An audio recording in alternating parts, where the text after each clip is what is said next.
5 நிமிஷத்தில் சூப்பராக ஒரு ரவை பால் பாயசம் செய்யலாமா? நான் பெட் கட்டுறேன், டைமர் வச்சு கூட செய்யுங்க. 5 நிமிஷம் தான் ஆகும். ஆனால் நல்லா க்ரீமியாக சாப்பிட்றதுக்கு ரொம்ப டேஸ்டியாக இருக்கும்.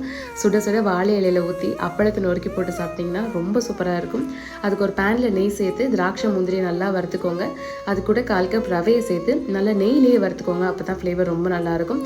ரவை வேகிறது கொஞ்சம் தண்ணி சேர்த்து அது கூட 1 கப் பால் சேர்த்து ஒரு கொதிக்க விட்டுட்டு 3 ஏலக்காய், 1 கப் சர்க்கரை, ஸ்வீட்னஸ் என்ஹான்ஸ் பண்ணுறதுக்காண்டி கொஞ்சமாக உப்பு சேர்த்து நல்லா கலந்து விட்டு இந்த கன்சிஸ்டன்சி வந்ததும் அடுப்பு ஆஃப் பண்ணிடுங்க. ஏன்னா ஆறுனதும் இன்னுமே இருக்கும் கொடுக்கும், அப்போ தான் நல்லாயிருக்கும். இன்றைக்கி நிறைய யங்ஸ்டர்ஸோட ப்ராப்ளமே இந்த ஹேர் ஃபால் தான். அதுவும் லேடிஸ்க்கு போஸ்ட்மார்ட்டமில் நிறையாவே ஹேர் லாஸ் ஆகும். ஜென்ஸுக்கு அதிகமான ஸ்ட்ரெஸ் ஹீட்னால இந்த மாதிரி பால்ட்னஸ், ஃபோர்ஹெட்டில் உள்ள பேபி ஹேர் எல்லாமே லாஸ் ஆகிடும்.